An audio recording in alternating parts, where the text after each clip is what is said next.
আসসালামু আলাইকুম। কেমন আছেন আপনারা? আশা করি আল্লাহর রহমতে ভালো আছেন। আমিও আল্লাহর রহমতে ভালো আছি। আমরা এখন কক্সবাজার ডলফিন মোড়ে চলে আসছি। চিরচেনা ডলফিন মোড়, কিন্তু এখানে যেগুলো আছে এগুলো ডলফিন না, এগুলো সব হলো শার্ক।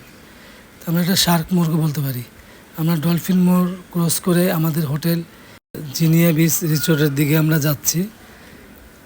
জিনিয়া বিচ রিসোর্ট আমরা ঢাকা থেকেই বুকিং করেছিলাম। এই হোটেলে আমরা 2023 সনে ছিলাম। আমরা জিনিয়া বিচ রিসোর্টের সামনে এখন চলে আসছি। আমরা রিসোর্টটা ঢাকা থেকে বুক করছি। রিসোর্টের যে ম্যানেজার, ওনার সাথে আমার পূর্ব পরিচিত। আমরা এখন নিচে রিসেপশনে যাচ্ছি। রিসেপশনের ফর্মাল কাজগুলো শেষ করে আমরা আমাদের রুমে চলে যাব। এখন আমরা রিসেপশনে চলে আসছি। আমাদের ফ্যামিলি মেম্বার সবাই রিসেপশনে উপস্থিত আছে এখন। এটা জিনিয়া বিচ রিসোর্টের রিসেপশন।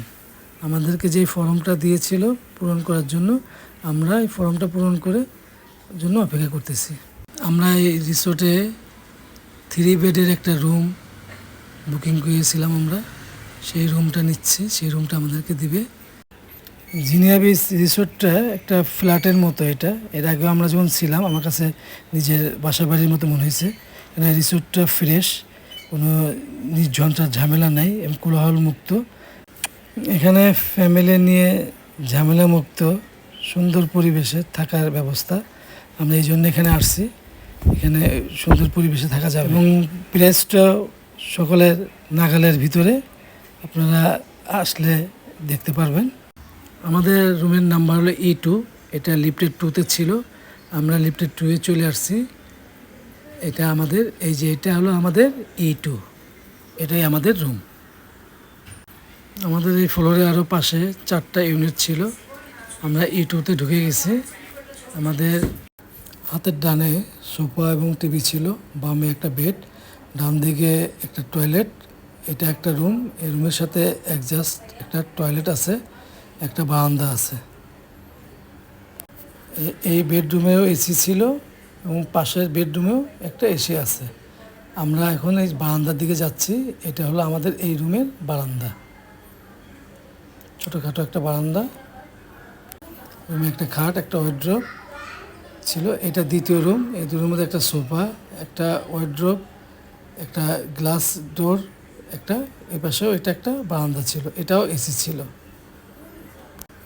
আমরা এখন ফ্রেশ হয়ে রুমের থেকে বেরিয়ে নিচে যাচ্ছি খাওয়ার জন্য, কারণ কি আমরা সেই সকাল 6টা 15-তে ট্রেনে রওনা দিচ্ছি ঢাকা থেকে। এখানে পৌঁছতে পৌঁছতে 3টা বেজে গেছে। তা আমরা ফ্রেশ হয়ে নিচে যাচ্ছি, নিচে থেকে খাবার খেয়ে তারপরে আমরা আবার রুমে আসবো। আমরা লিফটে চলে আসলাম। লিফটে দিয়ে আমরা এখন নিচের দিকে চলে আসলাম। আমরা যে হোটেলে উঠছি, হোটেলের সামনে বাংলা কিচেন একটা রেস্টুরেন্ট আছে। এর আগের বারও ওখানে খেয়ে খাওয়া দাওয়া করেছি, কারণ কি ওখানকার খাবারটা খুব ভালো লাগছিল। এখন আমরা বাংলা কিচেন রেস্টুরেন্টে চলে আসছি। বাংলা কিচেন রেস্টুরেন্টে আমরা ভিতরে প্রবেশ করলাম। রেস্টুরেন্টটা পরিষ্কার পরিচ্ছন্ন, সিমসাম। আমাদেরকে দিল মেনু, সেই মেনুটা আমরা দেখে এখন অর্ডার করব। তাদের মেনুতে আইটেম অনেক ছিল, কিন্তু অন্য অন্য রেস্টুরেন্ট তুলনায় তাদের প্রাইসটা মোটামুটি ছিল। আমরা 2টা চিকেন, একটা সবজি, একটা শুটকি, একটা ডাল এবং 2টা ভাত নিয়েছিলাম, আর আমাদের সালাদ দিয়েছিল। টেস্ট করে দেখতেছি যে এর আগের বারের মতো স্বাদ আছে কি না, কিন্তু একটু স্বাদটা একটু চেঞ্জ মনে হলো। ঠিক আছে, আজকের ভিডিও এই পর্যন্ত। আবার দেখাবে পরবর্তী ব্লগে। আসসালামু আলাইকুম।